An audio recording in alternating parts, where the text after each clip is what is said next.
মা যদি একবার বিশ্বাস করতে শুরু করে যে যমুনা বৌদি আর নেই, যমুনা বৌদি আর বেঁচে নেই, তাহলে কিন্তু মাও বাঁচবে না। মাও কিন্তু বাঁচবে না, কারণ মা এই আঘাতটা মেনে নিতে পারেনি।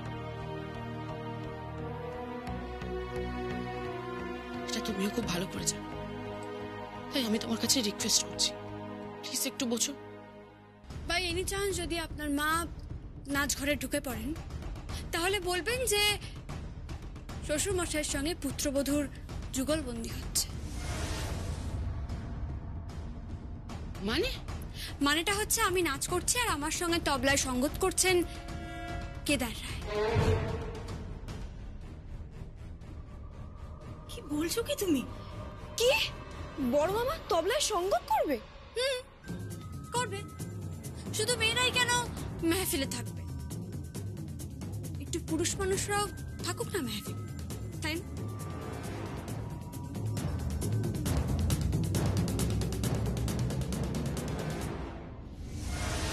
কেদার রায়, আপনি আমায় ধরতে পারবেন না। আমি যে পাকাল মাছ, নিজের খুনিকে না ধরে কিছুতেই ধরা দেব না।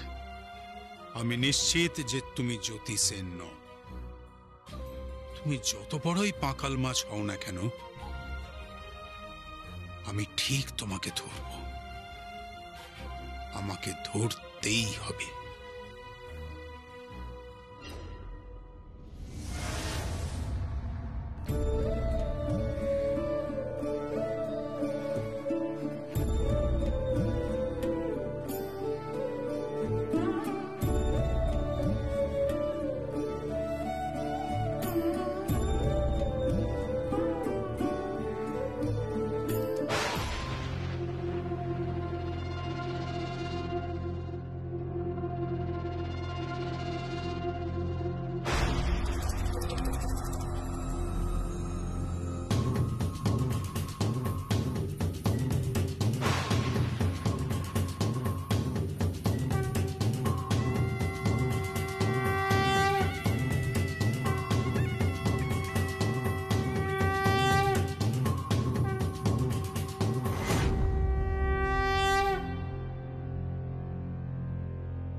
ভূষণ কাকা তুমি এখন মানে বাড়িতে তো মা বাবা কেউ নেই, মা ওই গেছে। তো জানি তোর মা ওই ধারে কেরোসিন আনতে গেছে আর বাবা ওই কালী পুজোর বায়না নিয়ে গেছে। ওই তো আমি তোর কাছে এলাম রে। কি চাবো? আমি তো সবসময় তোকেই চাই কৃষ্ণা।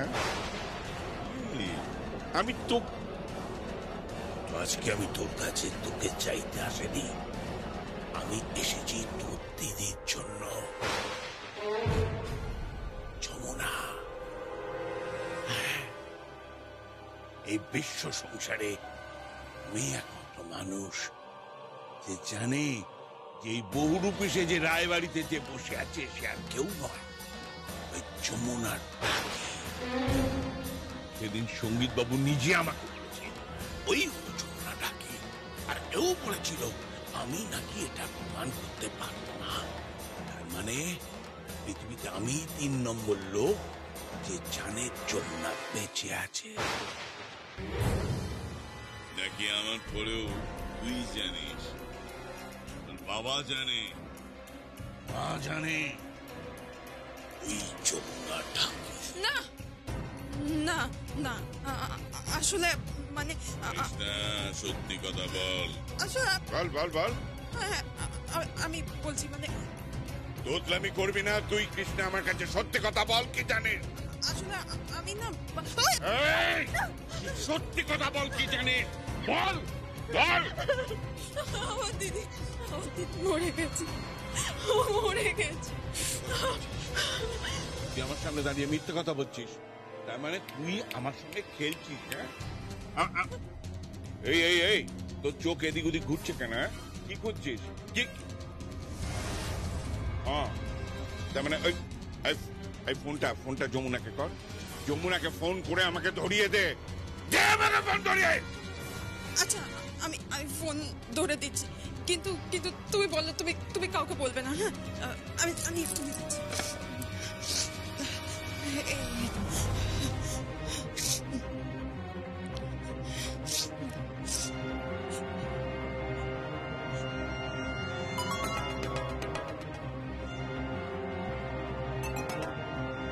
হ্যালো, হ্যালো দিদি। কি হয়েছে?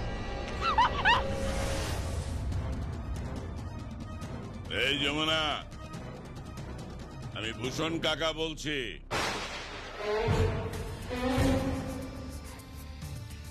এই পৃথিবীর কেউ না জানুক, অন্তত আমি জানি তুই হলি যমুনা। রায়বাড়িতে বসে তুই এটা কি খেলা খেলছিস? হ্যাঁ, আরে তুই তো মরে আছিস, আবার সেজেও বসে আছিস। হ্যাঁ, এই ধাঁধাটা কেন খেলছিস তুই? বল কেন খেলছিস? বুঝতে পারছো না? বুঝতে পারছো না কেন করলাম? যমুনাকে হত্যা করার পেছনে যাদের যাদের হাত আছে, তাদের প্রত্যেকের হাতে হাত করা পরিয়ে টেনে হিচড়ে প্রথমে থানায় নিয়ে যাব, তারপর সেখান থেকে কোর্টে, আর তারপর হাজতবাস বা বা আরো অনেক বড় কোনো শাস্তি। তাদের ভবিষ্যতে কোনো বউয়ের উপর অত্যাচার করার আগে একবার হলেও ভাবে, একবার হলেও শিউরে ওঠে যমুনা ঢাকের কেসটা কি হয়েছিল। সেটা তো আমার সঙ্গে হতে পারে, তাই না? এই যমুনা, আমি বলছি তুই কিচ্ছু করতে পারবি না, তোর কোনো ক্ষমতা নেই। ক্ষমতা আছে ভূষণ কাকা, ক্ষমতা আমার আছে।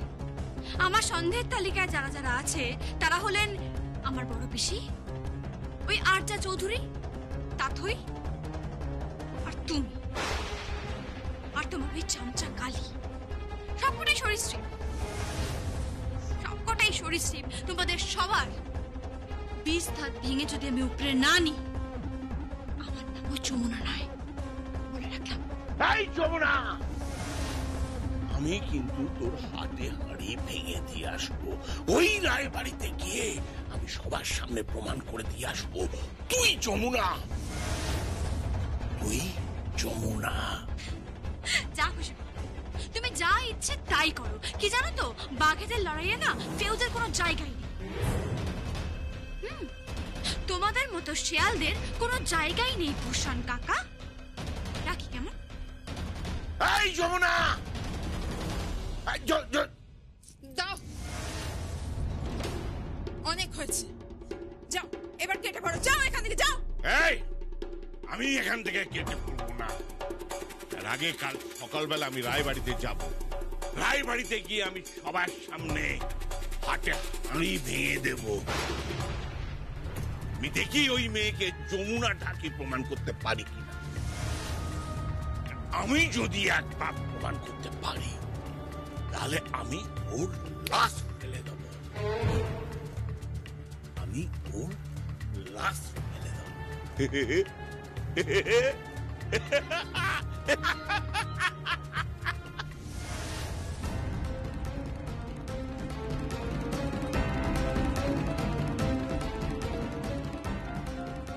আমি যদি একবার প্রমাণ করতে পারি, তাহলে আমি ওর লাশ ফেলে দেব। লাশ ফেলে দেব।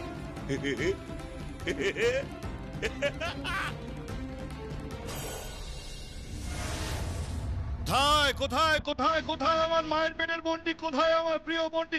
ভগিনী, ভগিনী, তুমি কোথায় গেলে? নিরুদ্দেশ হইয়া গিয়াছে। এই তো বকছিস তখন থেকে। ভগিনী, মায়ের পেটের বোন, কি হচ্ছে? পাগলামি করছিস কেন? না, আমি এটা স্থির সিদ্ধান্তে আসিয়া পৌঁছেছি যে আপনি এবং আমি একই মায়ের পেট থেকে উদ্ভূত হইয়াছি, এবং আমি এটা দিতে খুব পুলকিত হইতেছি যে আমার মা কি ভীষণ ভীষণ রত্নগর্ভা। মানে আপনার মতো কন্যা সন্তান জন্ম দিয়েছেন যে মাতা, তিনি রত্নগর্ভা না হইয়াছেন। সেই আবার আমাকে পিঞ্চ করে কথা বলছিস তো? ঠিক আছে, পিঞ্চ করে কথা বলার কি আছে? আরে আশ্চর্য তো। তা বাই দ্য ওয়ে, তুই আর আমি একই মায়ের পেট না, আমার একটা অন্য মানে ভাবনা তৈরি হয়েছে। আমার মনে হয় আমি মায়ের পেট থেকে উদ্ভূত হয়ে যাচ্ছি আর আপনি মায়ের পেট থেকে উদ্ভূত হয়ে যাচ্ছেন। আরে পেট থেকে, আরে লেট ফুল করছিস নাকি আমাকে? তখন থেকে বাজে বকে আরে লেট করব। এই যে ম্যাডাম, কালকে ভাইফোঁটা, হ্যাঁ আমি আপনার দাদা, ভগিনী হিসেবে আমাকে ভাইফোঁটা দিতে হইবে, মনে আছে তো? মনে হ্যাঁ, থ্যাংক ইউ। প্রত্যেকবারই আপনাকে দিই, হ্যাঁ? হ্যাঁ, আপনি না, না। ভুলে গেছেন হ্যাঁ। তো এবারে কেন দেবো? আশ্চর্য, এরকম খড়খড় করিস কেন? আশ্চর্য। না না না, প্রত্যেকবার দিই সেটা নিয়ে তো কোনো সন্দেহ নেই, কিন্তু এবার তোর উপর একটা বিশেষ দায়িত্ব পড়েছে। শুধু ভাই ফোঁটা দিলে হবে না, সঙ্গে সঙ্গে রান্নাটাও করতে হবে। হ্যাঁ, বুঝেছো ভগিনী? প্রত্যেকবার তার কাঁধে দায়িত্ব চাপিয়ে আপনি ট্যাং ট্যাং করিয়া ঘুরিয়া বেড়ান, এইবার সেটা হবে না, রান্না করিতে হইবে, বুঝলে? আরে না না না না, বড় পিসি রান্না করলেই হবে? আমার আমার এই এই বোনেরা রান্না করবে না? আমি তো রান্না করতে পারি না, আমার অত ভালো রান্না ঠিক আসে না।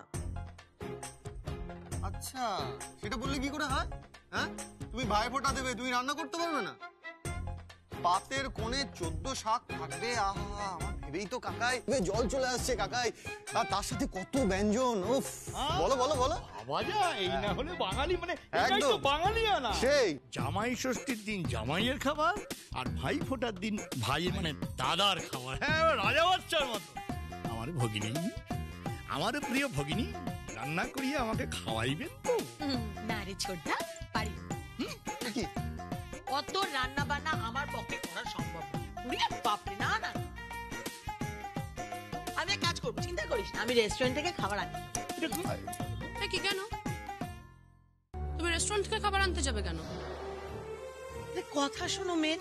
আরে বাবা, দেখছিস বড় বৌদের এরকম শরীরের অবস্থা, হ্যাঁ, বাড়ির এরকম পরিবেশ, তার মধ্যে আমি রান্নাঘরে ঢুকে সবার জন্য রান্না করব? না না না না, ওসব আমি পারবো না, এটা ভালো দেখায় না। শোন, আমি এক কাজ করবো, আমি রেস্টুরেন্ট থেকে খাবার অর্ডার করবো, ভাইফোঁটার জন্য যা যা সবাই খেতে চাইবে সব পাবে। হ্যাঁ, তোর এই রাজা বাদশার খাবারও পেয়ে যাবে। সত্যি বাবা, এত খারাপ দিন হলো যে রেস্টুরেন্ট থেকে খাবার আনতে হবে ভাইফোঁটার দিনে? আসলে কি জানিস তো গীত, বড় পিসি আবার খুব একটা রান্নাঘরে যেতে চায় না, তাই না? তুই আবার শুরু করিস না বলে দিলাম। আরে তা কি করব? পল্লবীও রান্নাঘরে যাবে না, শ্রীও রান্নাঘরে যাবে না, তাহলে তাহলে রান্নাটা করবে কে? আমি করতে পারি, কিন্তু সেটা কতটা সুস্বাদু হবে সে বিষয়ে আমি কিছু বলতে পারছি না। সেটা আমার থেকে ভালো আর কে বলতে পারে বলো? মানে বাড়িতে 2-3 দিন রান্না করেছিল, আহা হা, অপূর্ব হয়েছিল, অপূর্ব। কিন্তু তুমি তখন কেন বলেছিলে যে খুব ভালো হয়েছিল? ভালো তো বলতেই হতো। বলো না, কি যে রাজ্যে বাস করতো সে রাজ্যের রানীর সাথে কেউ ঝামেলা করে বলো তো? তার মানে পুরো মিথ্যা কথা বলেছিলে তো? না, মিথ্যে নয়, সত্যি সত্যি, আমি সত্যি বলেছিলাম। একটা রান্নাতে খালি একটু নুন বেশি হয়েছিল, আরেকটাতে কি বলো? সবই তো বলছো, বলো। আরেকটাতে না ঠিক কি হয়েছিল আমি ঠিক বলে বোঝাতে পারবো না। মানে পৃথিবীতে ওরকম একটা রান্না হতে পারে সেটা আমার জানা ছিল না।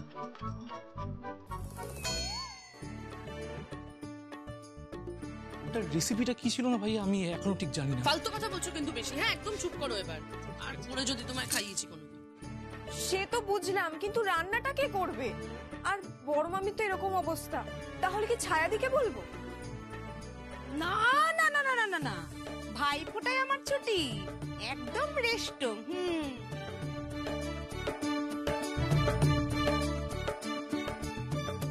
বোঝো কি বলছে, ও নাকি রেস্টও করবে? হ্যাঁ, আমি তো রেস্টই নেব। আমি কেন ভাই ফোটায় রান্না করতে যাবো বলো দেখিনি? ওই তো রাগিনী দিদিমণি আছে, গীত দিদিমণি আছে, পল্লবী দিদিমণি আছে। আরে বাবা ছায়াদি, কালকের দিনটা ম্যানেজ করে নাও না। আর ওইসব কাটাকুটি কুটনো কাটা সব আমি করে দেবো, কোনো অসুবিধা নেই। আরে সেসব যদি এতই অসুবিধা হয় তাহলে আমরা ভাইরা না হয় আমরা কেটে কুটে দিলাম, কি বলো কাকাই? কি আশ্চর্য, কি বলছিস তুই? এক্স্যাক্টলি, আমরা কি জন্য আছি, আমরা কেটে কুটে দেবো। আরে আরে বাবা, কেটে কুটে না দিলে, ওদের হেল্প না করলে তো রান্না বান্নাই হবে না। আর হাসাস না ভাইয়া, আর হাসাস না। তুই কাটবি সবজি। চুপ কর। সে কি? এই দিদি দেখ, তুই আমাকে আন্ডারএস্টিমেট করিস না, ঠিক আছে? বিদেশে থাকাকালীন আমি অনেক ওই সবজি কেটেছি। হ্যাঁ, বিদেশি সবজি কাটতিস। ওই কদিন হয়তো একটু ব্রোকলি কেটেছিস আর একটা দুটো আলু কেটেছিস। হ্যাঁ, এই ভাইফোঁটার রান্না, এতজনের রান্না করা তো সহজ নাকি? এত সবজি কাটতে পারবি? কিন্তু তাহলে রাঁধবে কে? আর এত বড় ভাইফোঁটার আয়োজন কে করবে?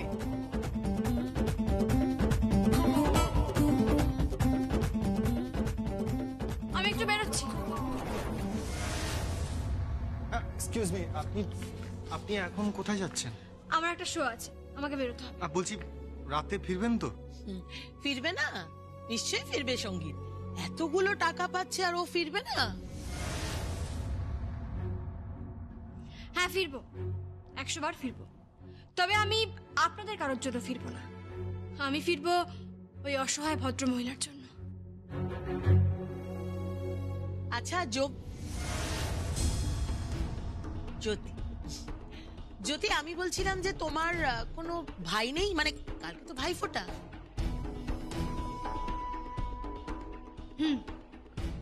আমার ভাই আছে কি নেই, আমার বোন আছে কি নেই, আমি কোথায় থাকি, কিভাবে থাকি, তা নিয়ে আপনার বড্ড বেশি আগ্রহ, বড্ড বেশি কৌতূহল।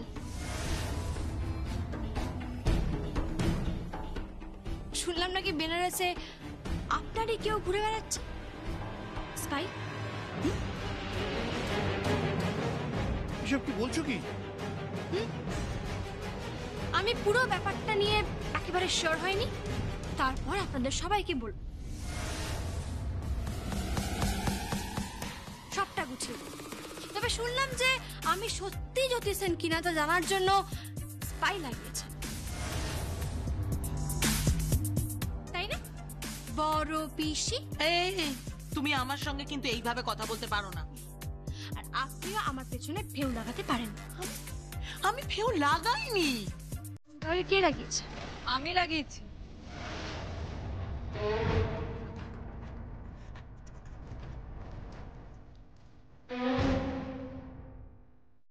আই সি, এটা আমার আগেই বোঝা উচিত ছিল। এনিওয়েজ, তুমি ফেউ লাগিয়েছো, তা কেন লাগিয়েছো? কি জানি, কেমন যেন একটা ডাউট হলো যে তুমি মানুষটা সত্যিই কিনা। ও,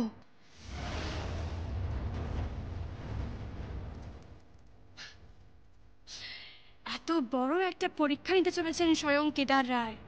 উনি মেহফিল বসাবেন আর সেখানে আমার নৃত্য পরীক্ষা হবে, যে আদৌ আমি নাচ জানি কি জানি না। ভালো, খুব ভালো। আসলে কি বলুন তো, মানুষ যে কতটা নিচে নামতে পারে, কতটা কদর্য হতে পারে, সেটা আপনাদের পরিবার দেখলেই বুঝেছে। প্লিজ, পরিবার তুলে এভাবে কথা বলো না, please. In that case I am sorry, but এই পরিবারে তো একটা বউ হারিয়ে গেছে, তাই না? এই পরিবারে তো একটা বউ মারা গেছে।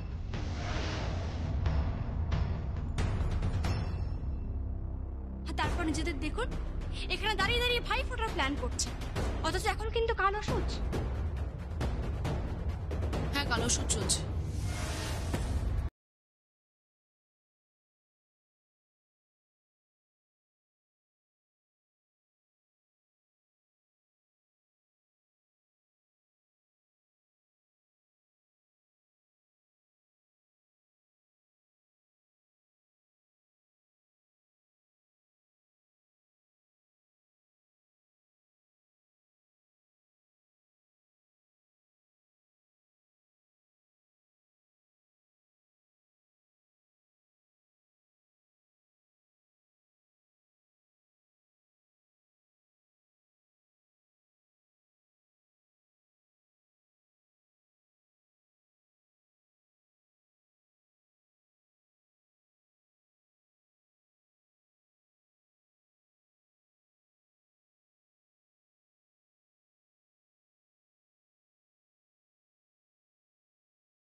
কিন্তু তা বলে এক ফোঁটা চোখের জলও ফেলবেন না।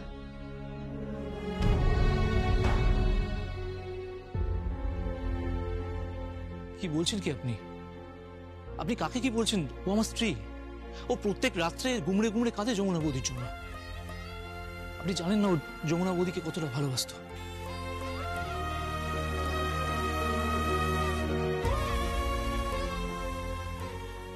আর সেটা আপনি বুঝতে পারবেন না, কারণ আপনি এই পরিবারের কেউ নন। আপনার এই পরিবারের প্রতি কোনো ইমোশন নেই। আপনার ইমোশন খালি একটাই, খালি টাকার উপরে। মিস্টার বেদ, আপনি এবারের জামাই, তার মানে অতিথি। আমি তো পুরোটাই অতিথি, তাই আমি এক্সপেক্ট করবো যে আপনি আমার সঙ্গে এইভাবে কথা বলবেন না, মানে পিঞ্চ করে ঠেস দিয়ে কথা বলবেন না, please.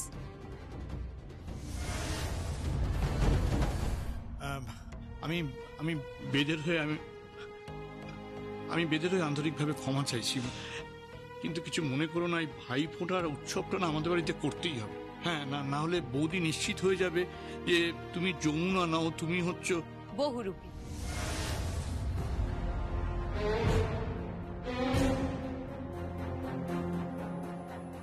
Shut up, just shut up. আচ্ছা, তুমি তো এই বাড়ির কেউ নয়, বাইরের মেয়ে, তাহলে কেন এই বাড়িতে ঢুকে তুমি অশান্তি পাকাতে চাইছো? সব ব্যাপারে ইন্টারফেয়ার করছো কেন? বরঞ্চ ওই মেয়েটাকে ধন্যবাদ জানানো উচিত। ও সব সময় আমাদের পরিবারের পাশে আছে, পরিবারকে সাহায্য করার চেষ্টা করছে।